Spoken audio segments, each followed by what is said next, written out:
Welcome back to Historical Secrets, where we decode the greatness hidden beneath the dust of time. Tonight, let's turn back the wheel of history to an empire that achieved things you'd expect only in the digital age. Building roads as straight as Google Maps, channeling water through underground systems smarter than modern ones, and managing millions of citizens with a smooth administrative machine, all without email.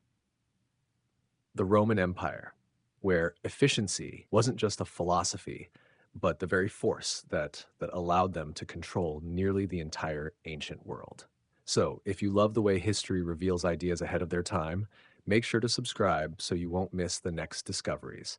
Trust me, what you're about to hear will make you see Rome in a completely different light. Stay until the end of the video because we'll uncover how the Romans laid the very foundations of our modern world. If you ever thought technology belonged only to the modern world, the Romans would probably laugh. A bright laugh like the Pantheon's dome under the Mediterranean sun.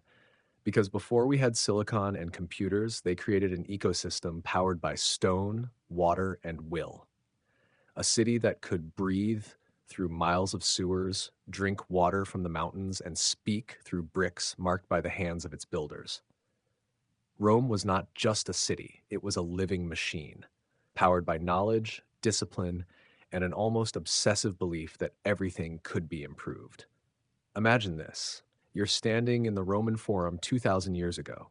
The sound of running water from public fountains mixes with the rhythm of thousands of footsteps, the creak of wooden wheels on stone, the cries of bread sellers, and somewhere nearby, the hammer of a mason shaping the last block of a new bridge. Everything moves in harmony, as if the whole city were a giant instrument and every citizen a note in a symphony called efficiency. The Romans didn't just conquer land, they conquered time. Every road, every wall, every aqueduct was built to last for generations. Their concrete, opus cementitium, is proof of that philosophy. This self-healing material required no steel, no machinery, just volcanic ash and seawater. But behind that chemical formula was a mental one. If nature would not obey, make it cooperate. For them, there was no boundary between engineering and philosophy, because to build was to meditate on immortality. Rome was born from mud, yet the Romans didn't see mud as filth. They saw it as the raw material of the future. Cloaca Maxima, the ancient drainage system, is the perfect example. It didn't just keep the city clean. It symbolized a foundational mindset. Everything in society, from politics and the military to daily life, had to flow smoothly like water through tunnels. Nothing was wasted, nothing was left to rot. When you walk the streets of ancient Rome, you're not just stepping on stones, you're stepping on precision. Every paving stone was placed at a perfect tilt so rainwater would run off instead of pooling. Even the placement of each manhole was considered as if it were a piece of art. The Romans didn't accept good enough. Everything had to work forever. What made Rome special wasn't invention, it was the way they organized and standardized inventions. The Greeks had philosophy, the Egyptians had pyramids, but only the Romans had a system. They turned personal innovation into imperial standard. When a bridge was designed in Gaul, its plans could be replicated in Syria. When an engineer discovered a faster way to build walls, that method would reach the northern frontier in weeks through a postal and road network that even Google Maps would envy. That's the marvel. Rome didn't just build, it mass-produced civilization. It's no coincidence that the saying, all roads lead to Rome, still echoes today. Because literally, they turned the concept of connection into the physical foundation of their empire. Over 400,000 kilometers of roads, paved, drained, and designed so an army could march day and night without getting bogged down.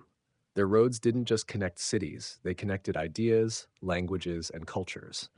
A letter could travel from the African frontier to the British border in just a few weeks, an astonishing speed for the ancient world.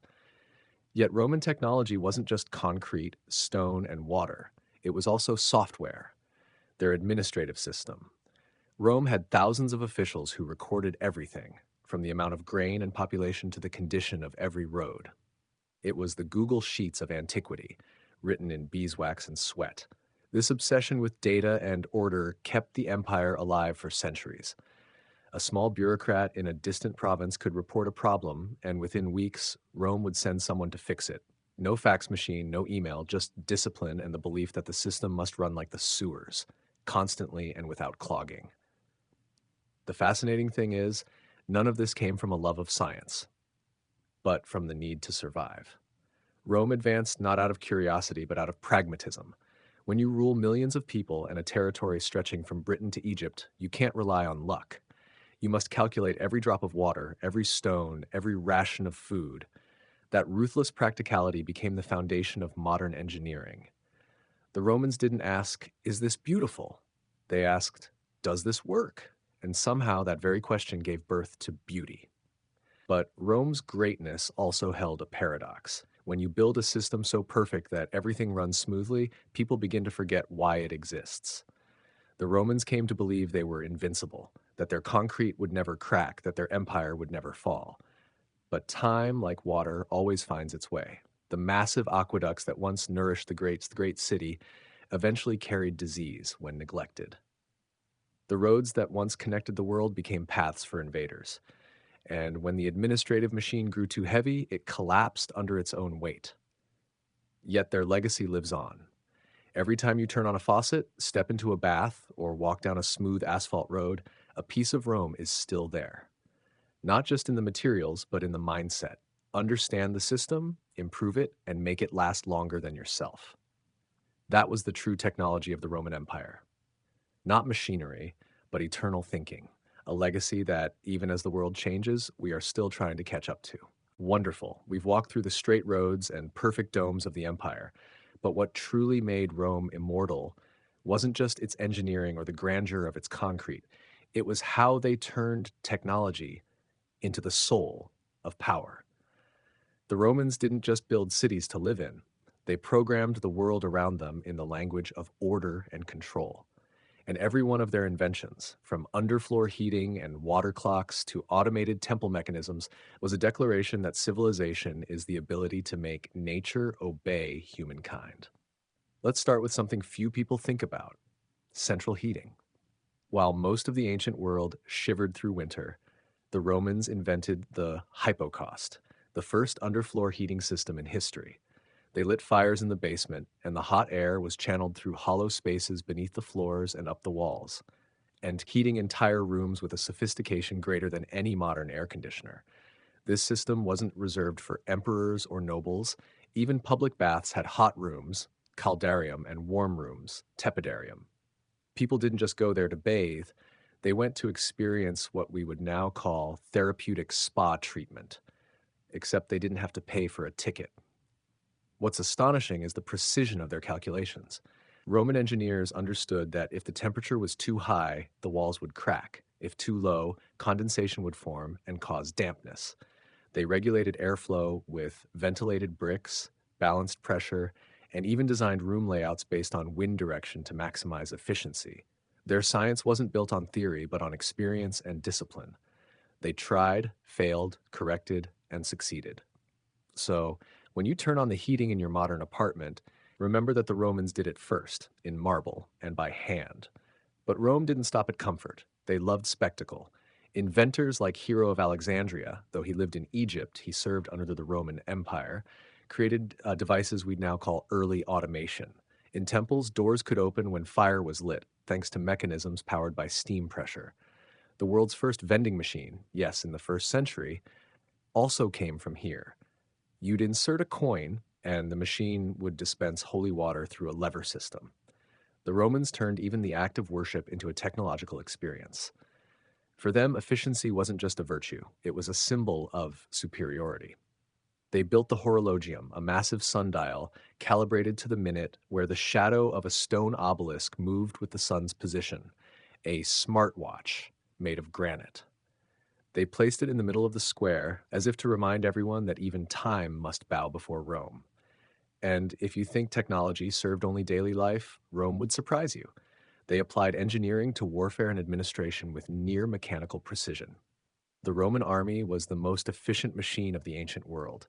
Every bridge they built, every camp they erected followed a standard formula: square layout, drainage systems, kitchens positioned with the wind. When a Roman legion marched, they didn't just bring weapons, they brought a mobile city. Within hours, they could erect a temporary fortress with earth walls, guarded gates, and tents lined up in perfect grid formation. Their military engineers, Architectus Castrorum, were the ancestors of modern civil engineers. The blueprints they used were not only for conquest, but for maintaining order. Because of this, any soldier from Spain to Syria knew exactly where his tent should stand. An empire so vast yet operating in unison. That wasn't magic, it was engineering. As for administration, the Romans may not have had Excel, but they had something even more formidable: the first bureaucratic paper system in history. They recorded population, taxes, and property on wax tablets, inscribed and stored in public archives called the tabularium. Officials had data maps on parchment to track every region. From there, they could calculate grain output, tax flow, life, even predict water demand for each district. In other words, they created the world's first big data government, only with iron pens and bare hands. Roman technology wasn't just mechanical, it was systemic thinking. Every city, every road, every aqueduct connected like nerve pathways within a giant body. The Romans turned the world into a physical network where information, goods, and power flowed like blood. And perhaps that's why, even after the empire fell, its structure continued to live on in the systems we use today, from urban planning and law to mapped infrastructure. But what made Rome truly extraordinary wasn't in its materials or monuments. It was in its absolute belief in durability. The Romans didn't build for a lifetime, they built for generations. When laying the first stone, they didn't ask, will this last until next year? They asked, will it still stand when we are dust? And strangely enough, most of it still does. The Cloaca Maxima still flows. The Colosseum still stands proud. The Pantheon still welcomes light through its oculus, as if mocking time itself. Today, when glass and steel towers collapse from structural flaws or storms, we're forced to ask ourselves, are we truly more advanced than they were, or are we merely living in a trial version of a Roman dream? The Roman Empire wasn't a symbol of a distant past. It was the blueprint for civilization. Concrete, aqueducts, roads, mail systems, architecture all stand as proof that technology isn't just for function, but to tell the story of humanity, that we've always sought to control chaos, and for a fleeting moment, we succeeded. Rome proved that greatness doesn't come from miracles, but from engineering, discipline, and the will to endure. And if anything remains after all else, it is this eternal lesson. When you build something with a vision beyond yourself, it will never fall, even when your empire does. Imagine you're standing in the middle of a Roman construction site, where there are no electric cranes, no excavators, only small human beings moving massive stones with intellect and audacity. The air echoes with sounds, ropes tightening, wooden wheels creaking, and the rhythmic shouts of hundreds of workers coordinating as one. It's like a mechanical symphony of the ancient world, in which every person is a living gear in the grand machine called Rome. And the most astonishing part, it works. No CAD blueprints, no chief engineer holding a tablet, only precision so divine it borders on the miraculous. The Romans didn't just know how to lift stones, they knew how to elevate the very concept of architecture. They understood that a structure wasn't merely to exist, but to tell a story. Every arch, every block, every column was placed not only with skill, but with philosophy, that the power of the empire must be carved into the physical world. Thus, their bridges, arenas, and temples were not just buildings, they were physical declarations of dominance. The treadwheel crane, to modern eyes, might seem like a primitive joke. But remember, this was technology capable of lifting columns weighing tens of tons using only two men and a rope.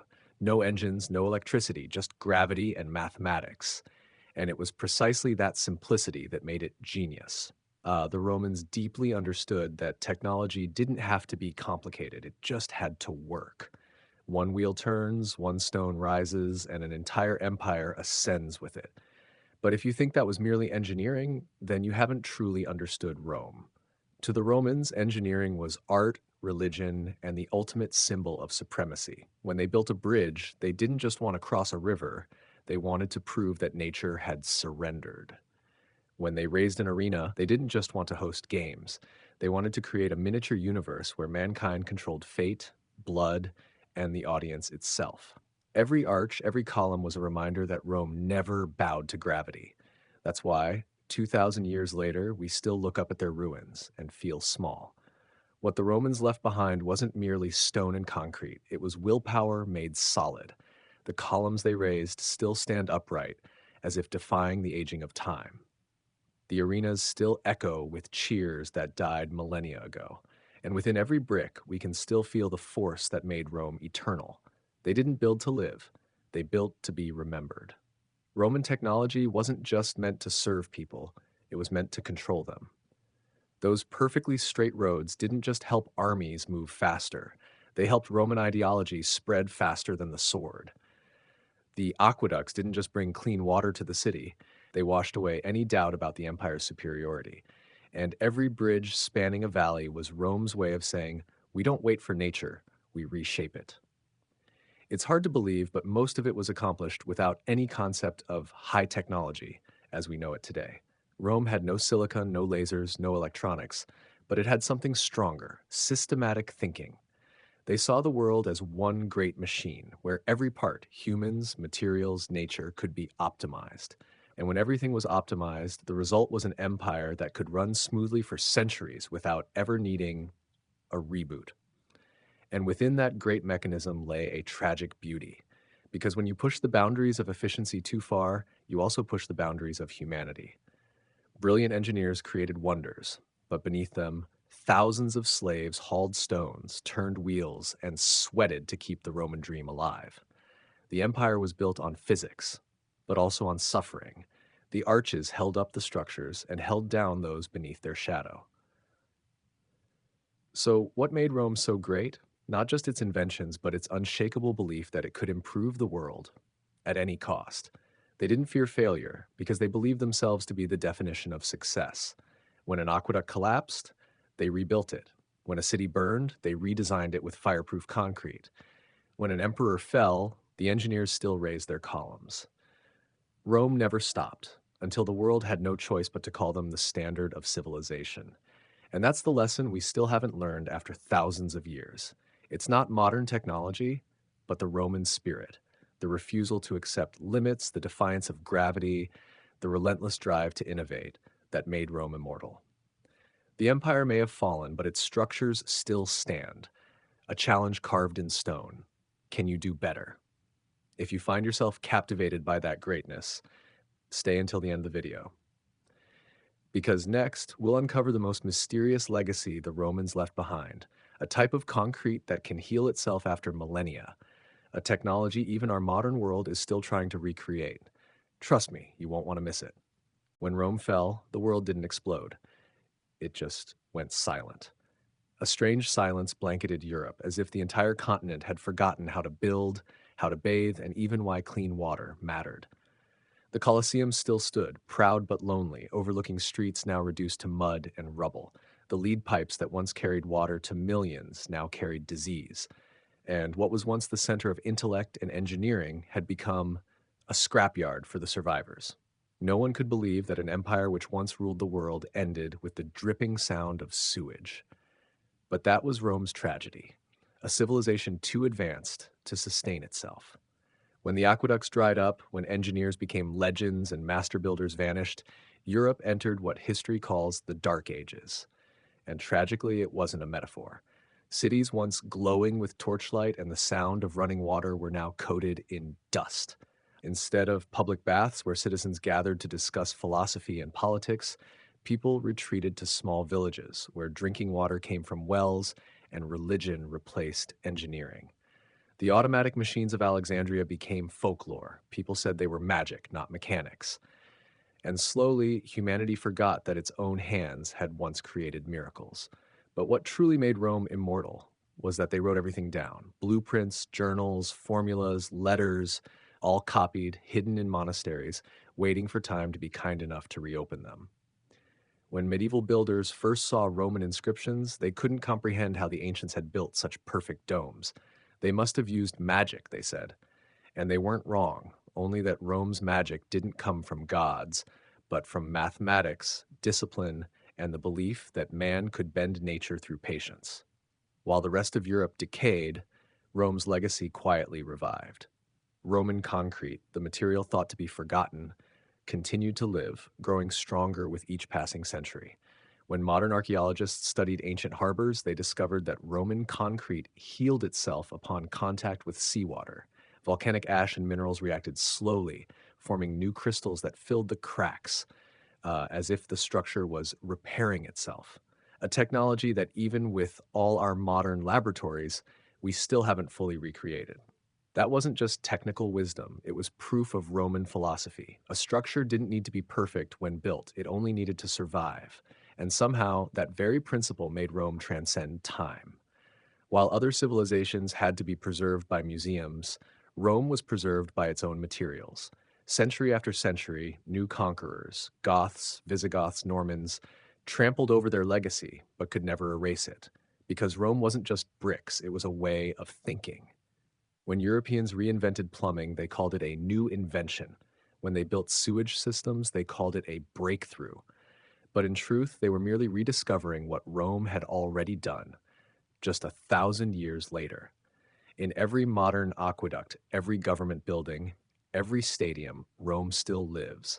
When you turn on the shower, drive on a highway, or sit inside a massive sports arena, you're living in their dream. Rome is gone, but it never truly disappeared. And perhaps that's the greatest paradox in history. Rome didn't fall because of war, but because of its own perfection. When you've reached the peak of efficiency, what's left to improve? When you've turned engineering into art, what's left to desire? Progress needs motivation, and Rome, in its own glory, lost it. But if you look closely, you'll realize Rome didn't fail. It merely passed the baton to the modern world. What were once Roman roads became the foundation of Europe's transport networks. What were once Roman laws became the basis of modern legal systems.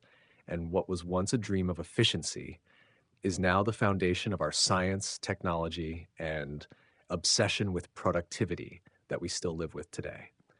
Rome collapsed, but the Roman idea lives on in the DNA of civilization.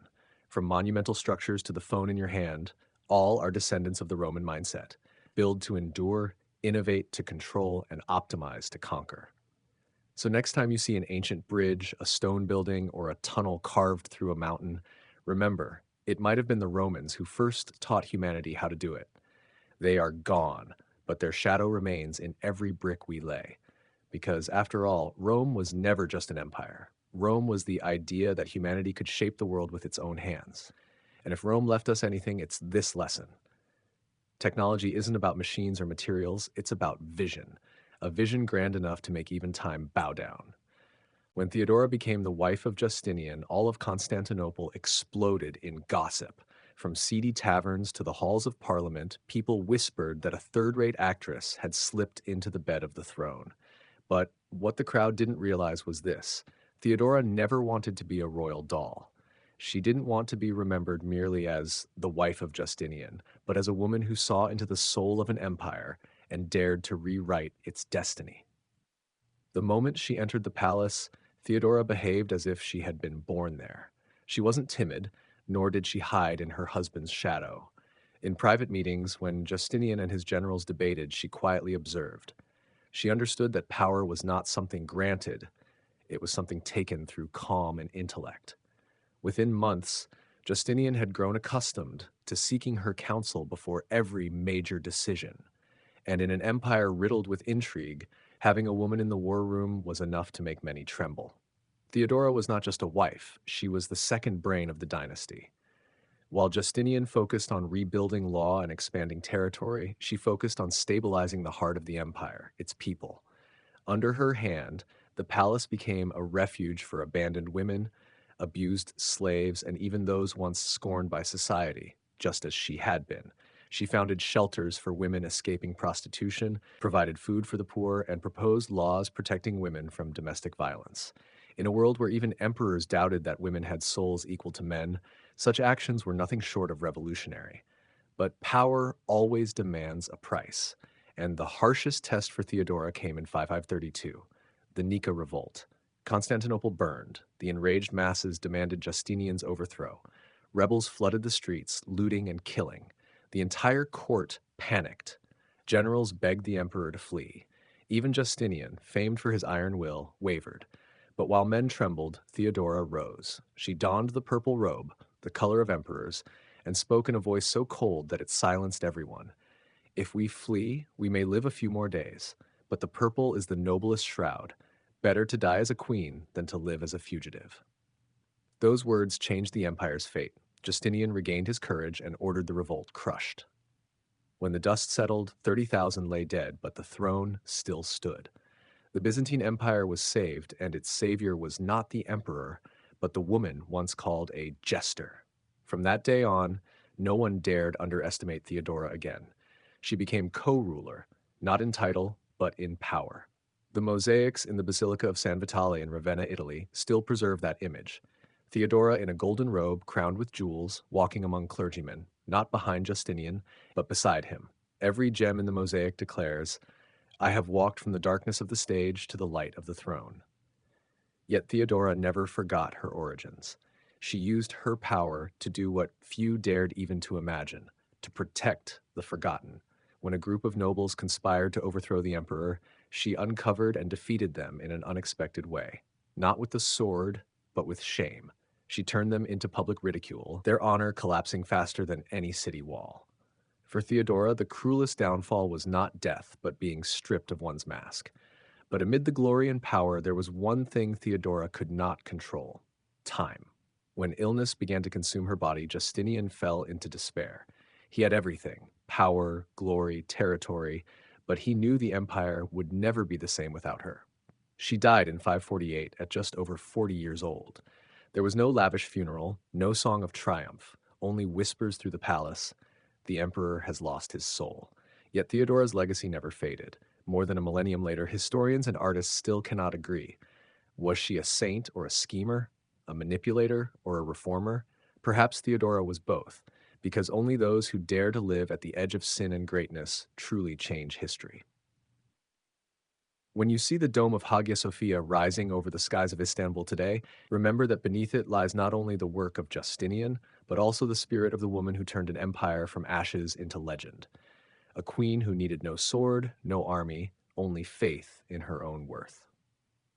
Rome may have fallen, but Theodora's will kept Byzantium alive for centuries more. She proved that sometimes true power does not lie in the hands of the strongest, but in the hands of those who understand human weakness. And when history closes its final pages, Theodora's name still shines as a reminder: you may come from the mud, but if you're brave enough to rise, the whole world will have to look up to you. Beneath the gilded domes of the palace, as sunlight from the Marmara Sea streamed through marble windows, Theodora had turned the Byzantine court into a stage where every word, every gesture carried political meaning.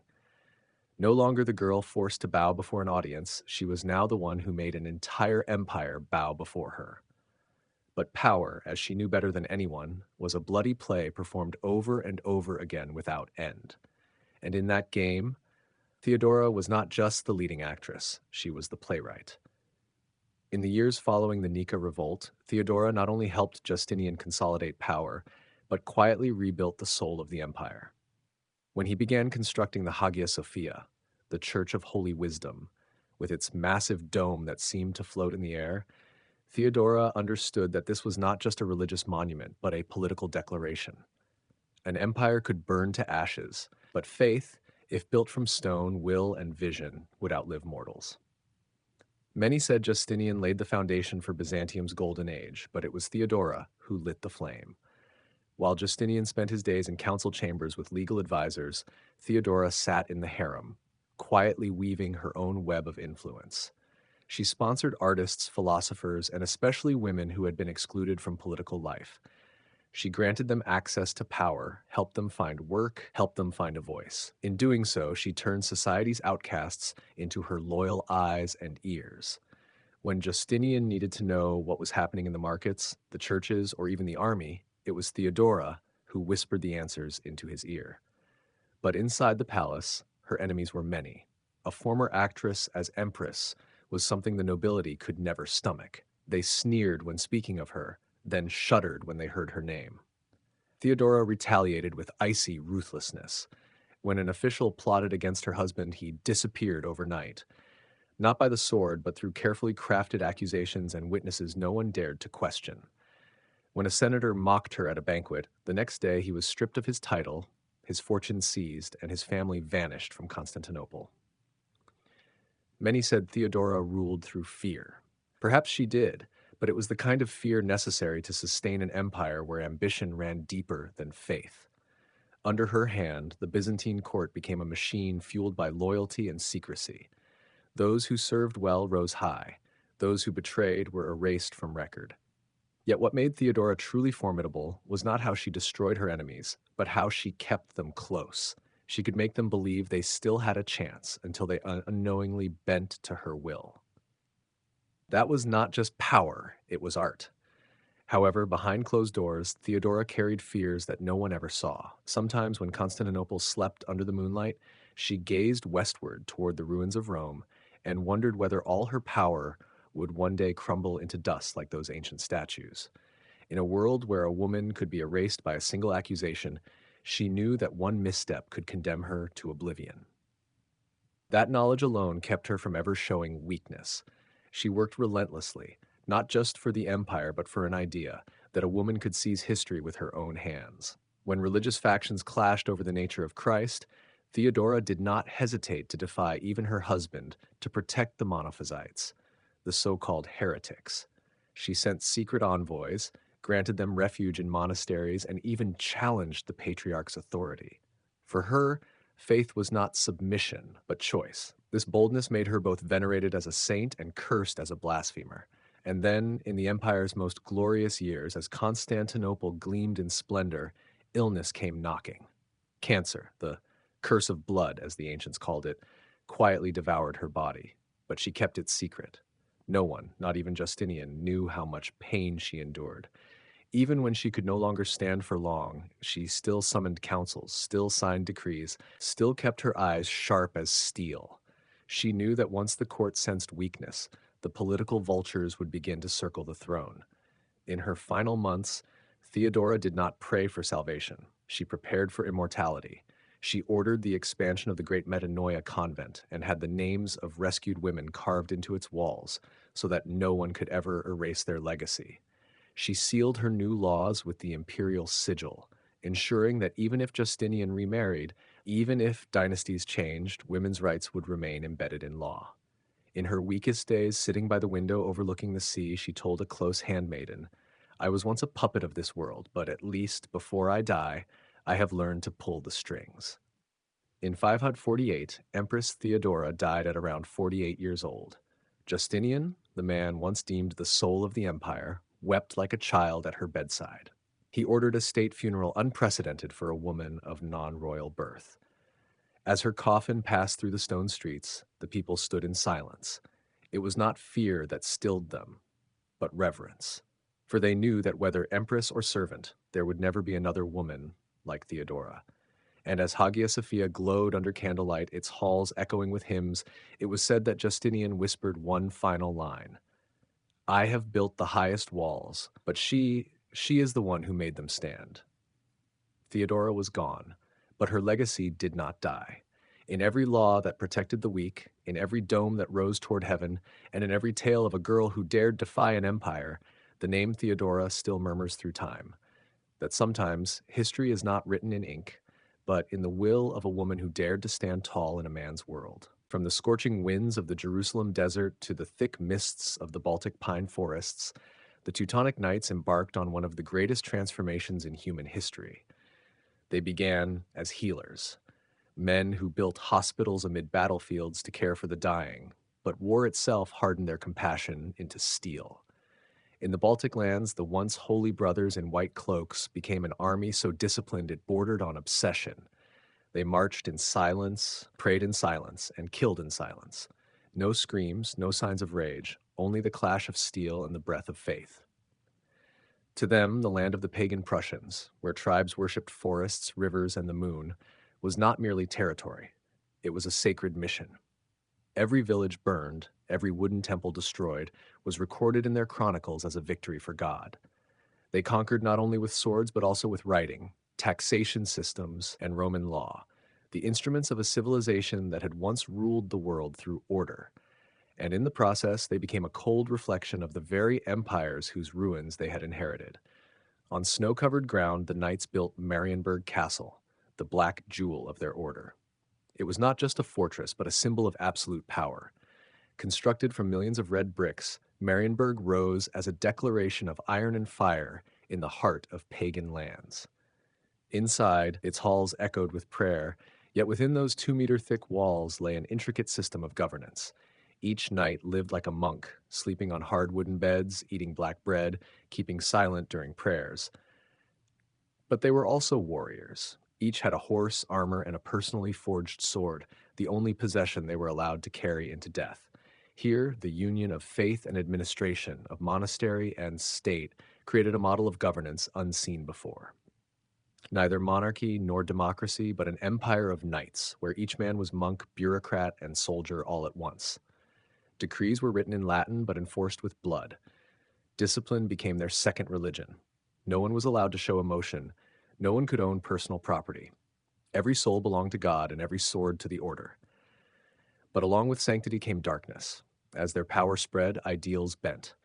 The conversions soon became systematic massacres. The Prussians, Lithuanians, and Latvians, peoples who once lived in harmony with nature, were forced to choose between baptism or fire. In grand ceremonies, the knights baptized entire villages, only to enslave them afterward.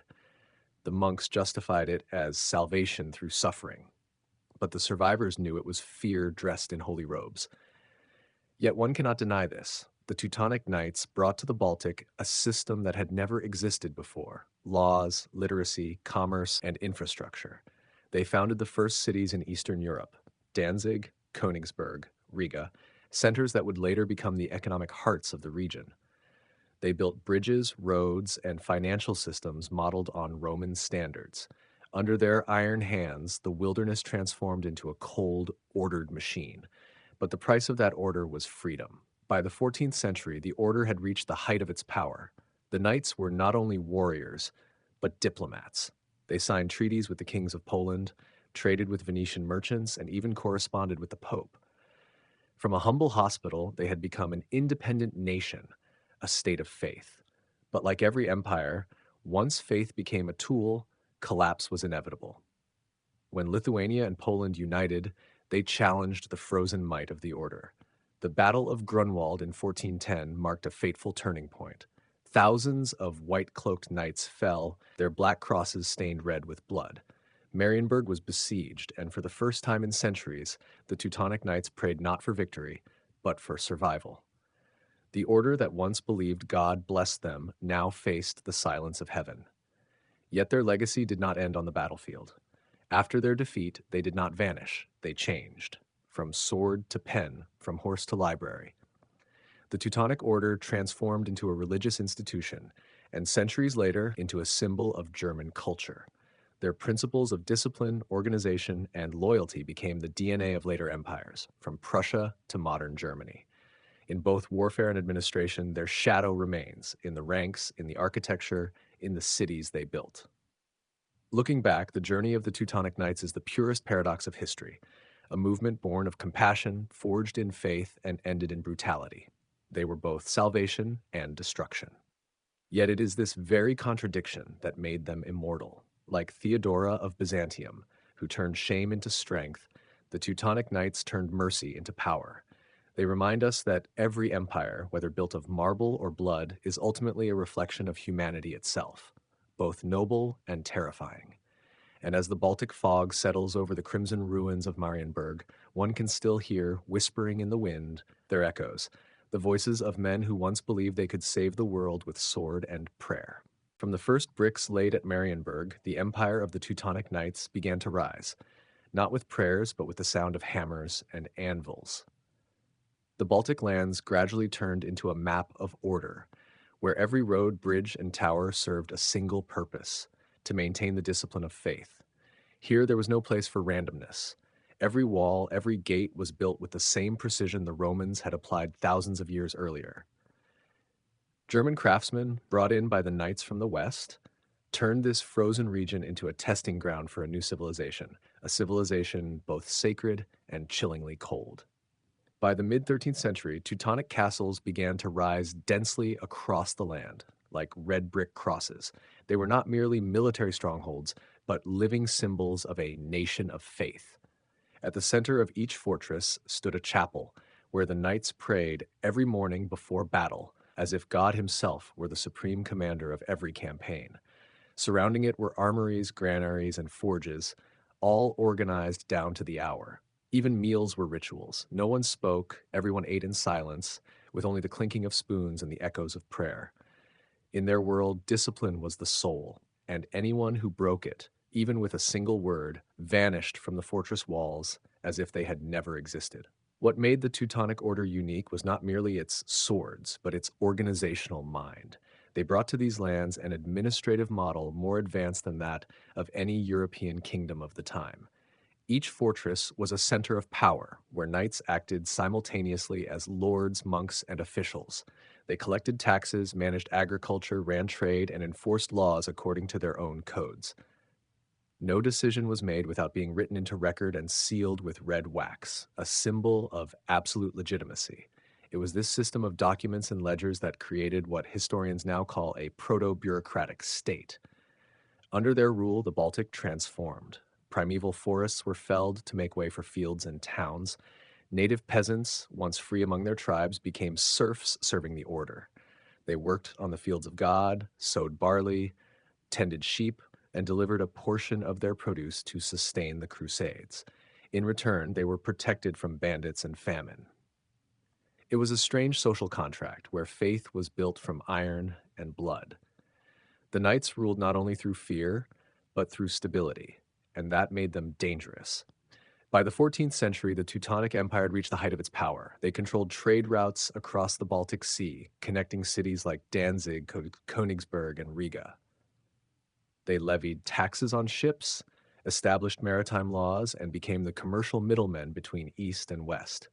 While most of Europe was still mired in feudal chaos, their lands stood as a model of order, a state governed by rules, not royal blood. For that reason, many historians regard them as the precursors of the modern German state.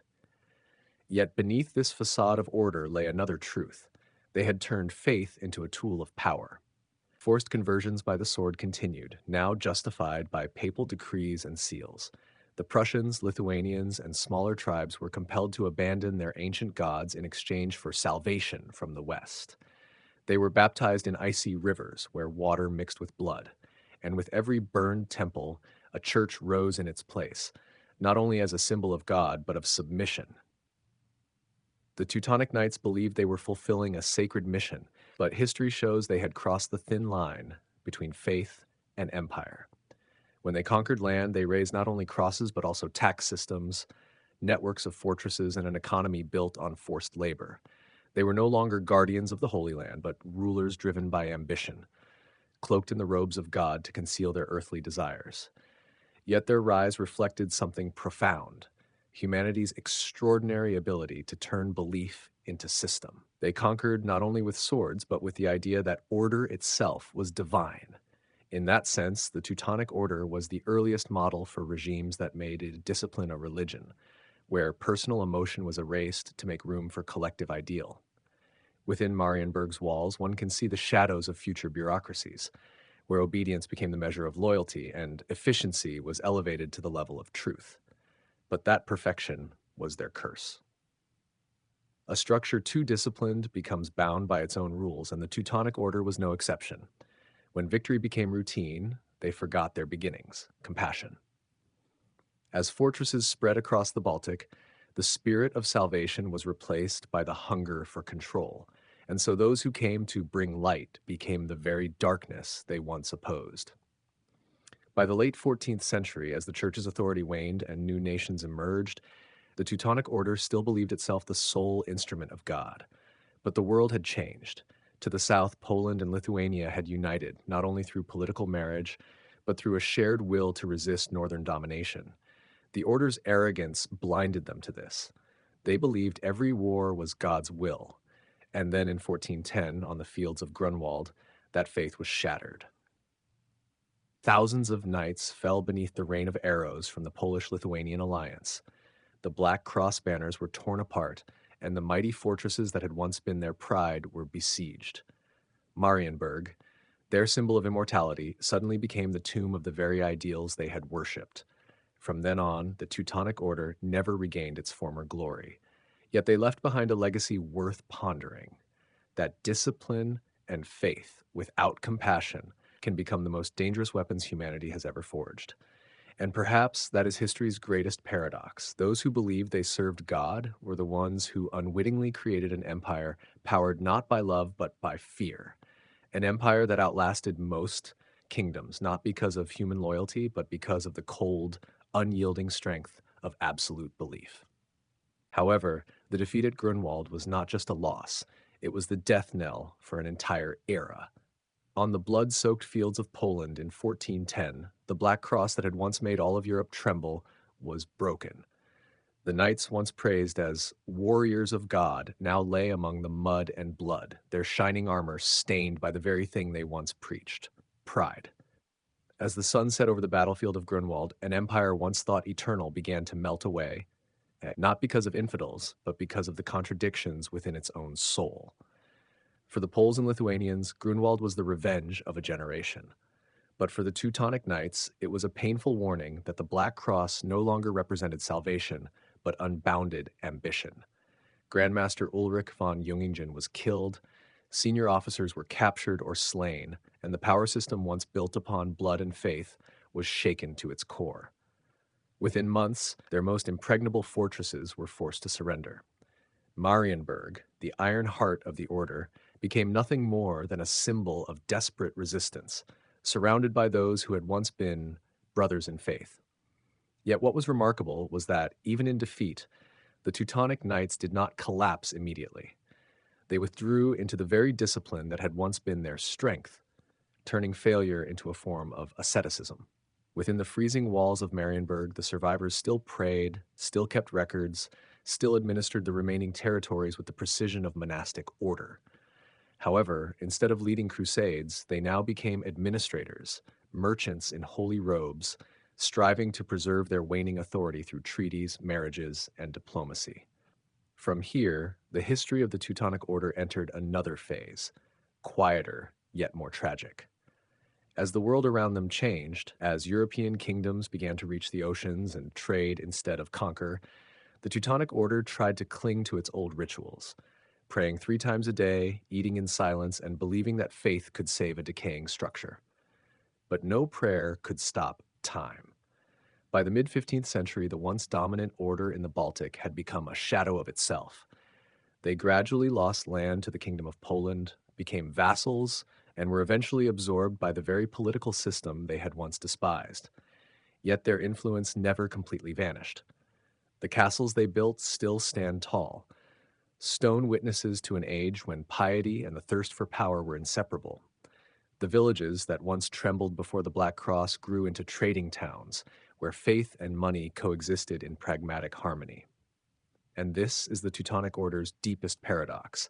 They lost on the battlefield, but won in history. For what they left behind, a tightly organized administration, strict laws, and a network of German-style urbanization, became the foundation for the formation of modern states in Northern Europe. The very holy empire they built reshaped Europe's civilization in ways they themselves could never have imagined. Yet that glory came with a terrible price. When those who spoke in God's name began to rule like emperors, they lost what they had sworn to protect: the humility of faith. In every surviving monk's record, one can hear a silent regret. They no longer fought for souls, but for land, wealth, and prestige. The Black Cross Empire had turned itself from the instrument of God into the machine of man. And when faith becomes a tool and religion turns into politics, collapse is only a matter of time. In the following years, as the Protestant Reformation swept across Europe, the order once again faced internal division. In a world awakening to individual freedom and reason, the image of knights sworn for life to a theocratic organization became obsolete. By 1525, the last Grand Master, Albrecht von Hohenzollern, renounced his vows, dissolved the order, converted to Protestantism, and declared the establishment of the Duchy of Prussia. A holy crusading empire had transformed into a secular state, and ironically, from its very remnants, Prussia would later become the foundation of modern Germany. Looking back, the Teutonic Order is a chilling mirror of how humanity can turn ideals into instruments of conquest. They began with faith and ended with power. They sought to save others' souls, but lost their own. Yet amid all the contradictions, one thing remains undeniable. They were people of their time, those who believed the world could be remade through steel and faith. And right or wrong, they left an indelible mark on European history. So when we look upon the ruins of Marienburg or the faint inscriptions on cold stone walls, let us remember that this is not just the story of conquerors, but of humanity itself, forever torn between light and shadow, between faith and ambition. And if you're still watching until now, don't forget to subscribe and turn on the notification bell, because in the next episode, we'll uncover how the remnants of a medieval knightly order became the seed of one of the most formidable military powers in human history, the German Empire. Trust me, you won't want to miss it. In Alexandria, two great figures, one a Roman general forged by war, the other an Egyptian queen who inherited the blood of the pharaohs, became one. This city, the jewel of the Mediterranean, became the heart of a dual reign where passion, politics, and power intertwined inseparably. Beneath the blazing sun of the Nile, Antony and Cleopatra were not merely lovers. Together, they challenged the order of the world. Cleopatra gave Antony not only love, but also a vision, a dream of a new empire in the East, where Rome would no longer be the sole ruler, but part of a larger, more radiant world. In that dream, Egypt would be the center, Alexandria the capital, and they, Antony and Cleopatra, would be the god and goddess ruling humanity. Antony, weary of the intrigues of the Roman Senate and the cold ambition of Octavian, found in Cleopatra a completely different world, soft, vibrant, enchanting, and free. He was drawn into it like a thirsty man lost in an oasis. In the following years, Antony rarely returned to Rome. He built a small court in Alexandria, surrounded by scholars, warriors, and lovers of art. He called Cleopatra the living goddess, and with her held lavish ceremonies blending Roman traditions with Egyptian rituals. Here, the feasts lasted through the nights, wine flowed like rivers, and music rose from golden harps. It was said they founded a society called the Inimitable Livers, where every pleasure was celebrated and the line between power and indulgence grew thin. But across the sea, Rome was watching. Octavian, Caesar's cold-blooded heir, saw in that splendor not just betrayal, but a mortal threat. Antony, once an ally, was now building his own kingdom with a foreign queen. When Antony granted Cleopatra the territories of Syria, Cyrenaica, and even Judea, lands belonging to Rome, Octavian had the perfect excuse to act. He declared that Antony had Romanized Egypt and Egyptianized Rome, betraying his homeland for an Eastern woman. In truth, Octavian was not merely fighting Antony, he was fighting the very image of Rome. On one side stood discipline, order, and reason. On the other, passion, luxury, and freedom. Cleopatra became the embodiment of everything Octavian sought to destroy, a Rome seduced and weakened by temptation. And in this war of propaganda, Octavian had already won before a single battle was fought.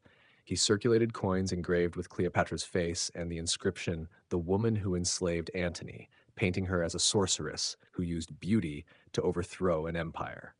But within the walls of Alexandria's palace, Antony still believed he could defy fate.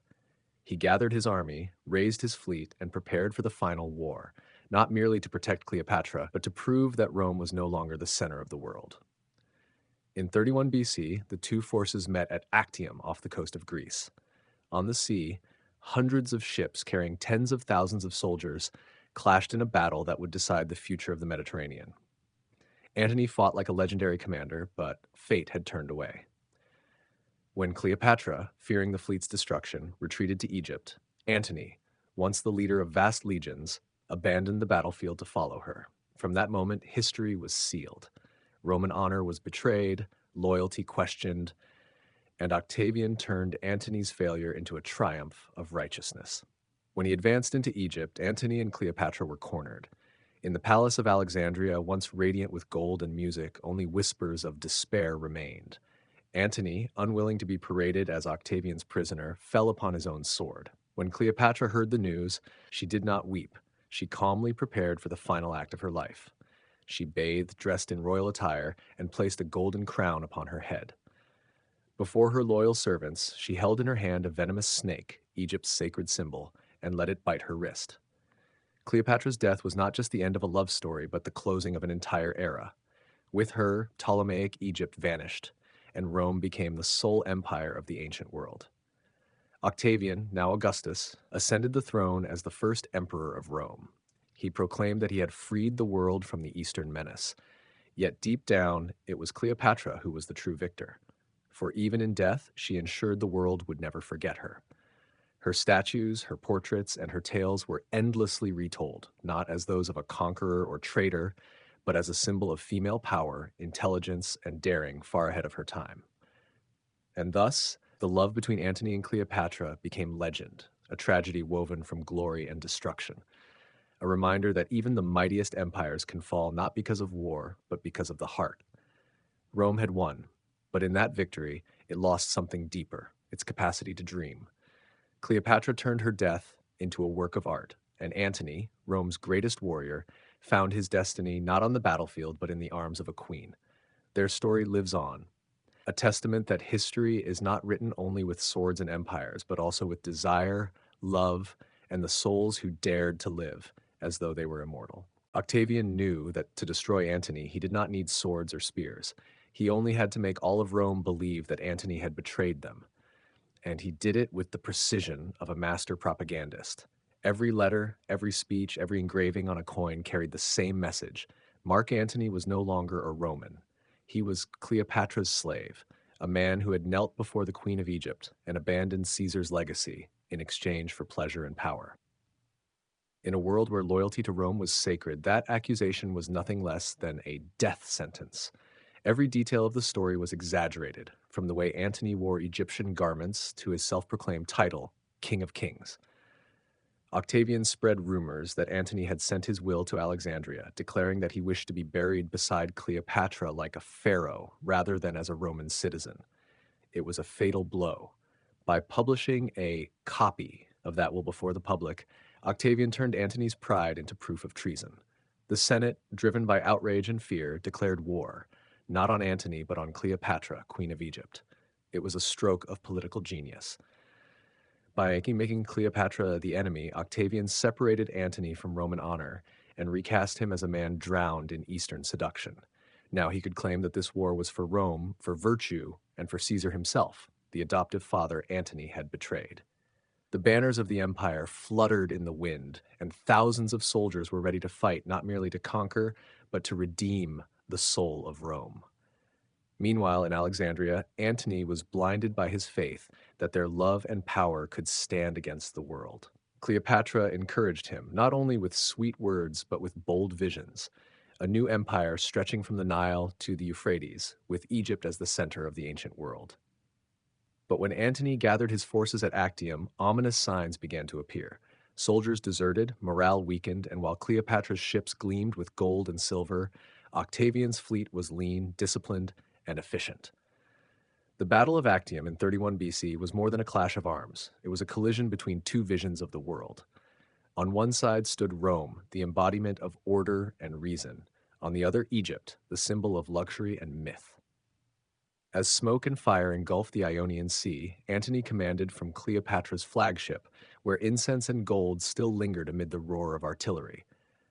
But in the thick of battle, when the smoke shrouded the waters, Cleopatra ordered a retreat, a decision debated for millennia. Perhaps she believed the battle was lost, or perhaps she sought to save her fleet and her throne. Whatever the reason, that act sealed their fate. When Antony saw the Egyptian ships turning back, he abandoned his army and chased after her, a gesture of love but also a political death sentence. Soon after, his forces collapsed. Loyal officers surrendered to Octavian. In Rome, the tale spread swiftly. Caesar's great general fled for a woman. Antony's love, once legendary, had become a tavern joke in Rome. A year later, as Octavian marched into Egypt, the gates of destiny closed. Alexandria, once the shining jewel of the Mediterranean, lay in silence. Antony, knowing he had lost everything, honor, power, and Rome itself, turned to his sword. According to Plutarch, when he heard the false report that Cleopatra was dead, he fell upon his own blade, the same sword that had once led him to victory. But Cleopatra still lived. When Octavian's soldiers found her, the woman who had made kings kneel was now only a shadow of her former self, still proud, still beautiful, but stripped of power. Octavian wished to take her back to Rome as a trophy, a living symbol of the Republic's triumph over Eastern temptation. But Cleopatra understood that if she were paraded through Rome in chains, she would die long before she arrived, not by her enemy's hand, but by her own pride.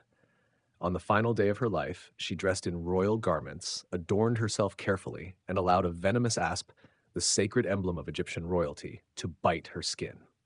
Her death was not a defeat, but a declaration. Cleopatra chose to leave this world as a queen, not a captive. When Octavian entered the chamber where she lay, he did not see a fallen woman, but a symbol of the power of beauty, intelligence, and the human will to transcend every boundary. After their deaths, Octavian became Augustus, Rome's first emperor. The empire was born upon the ashes of a love that ended one age and gave birth to another. Antony and Cleopatra, two souls bound by passion and power, left behind an indelible legacy. That history is not written only by the victors, but by those who dared to love, to dream, and to risk everything for the illusion of immortality.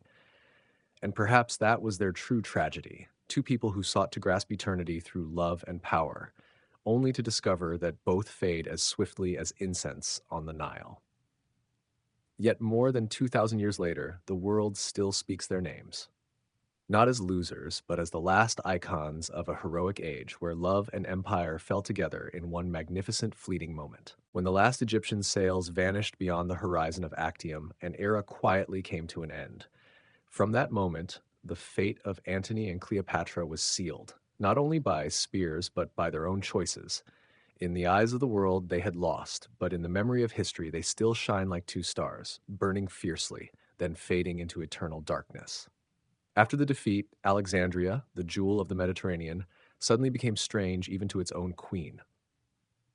The streets that once echoed with music and the clinking of wine glasses now resounded only with the quiet sounds of defeat.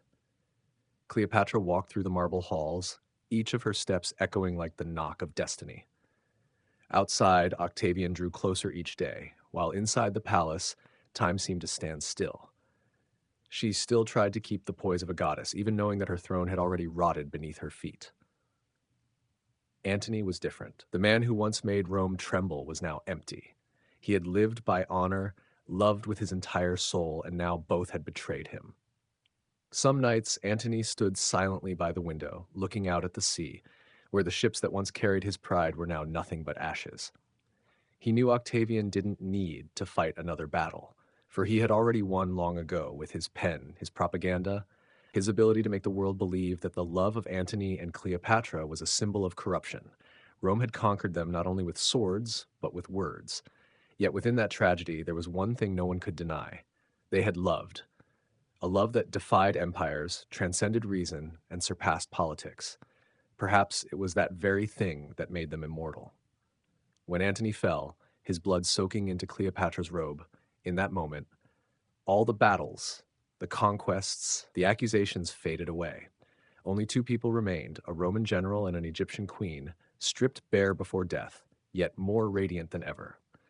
Octavian entered Alexandria as a victorious god, but even he understood that this victory carried bitterness.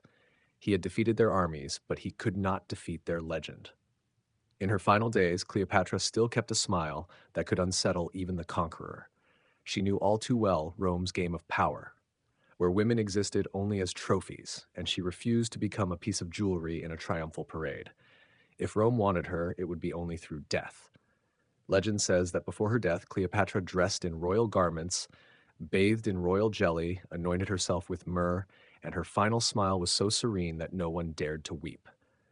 In a basket of figs, the sacred serpent coiled, the symbol of Egypt's royal bloodline, both death and rebirth. When it bit, she did not scream or beg. She merely tilted her head as if greeting an old friend. Cleopatra, the woman who had subdued two of the most powerful men in the world, chose her own death. It was not surrender. It was her final victory. Octavian, who would later become Augustus, the first emperor of Rome, stood before her body and remained silent for a long time. In that moment, he realized that power could rule over lands, but not over the human heart. Rome had conquered Egypt, but it could not conquer the legend of Cleopatra. Her death made his victory hollow, like a throne without a soul to honor it. The Western world was born from those ashes. Alexandria fell to Rome, Egypt became a province, and the Roman Republic officially died to make way for the empire. But somewhere in the shadows, the legacy of Antony and Cleopatra lived on, not in politics, but in culture. They became the symbols of humanity's capacity to love and to lose everything for belief. They remind us that history is not written only by victories, but by hearts that dared to burn, even knowing they would turn to ash. Centuries later, Shakespeare wrote, "The world is not wide enough for their love. Only death could contain it." And perhaps that is the truth. Their deaths created a new universe, where love, power, and tragedy became one. If Caesar represents ambition, then Antony and Cleopatra represent the human soul, fragile, passionate, and eternal. When you look up at the night sky, where stars scatter across the dark expanse, remember that two of them are still burning, not in the heavens of Rome, but in the memory of humankind. For in the end, Antony and Cleopatra did not die in defeat. They simply transformed into a story humanity will tell forever, both as a warning and as an endless love song, that sometimes what makes us greatest is our ability to love, even when that love leads us to our ruin.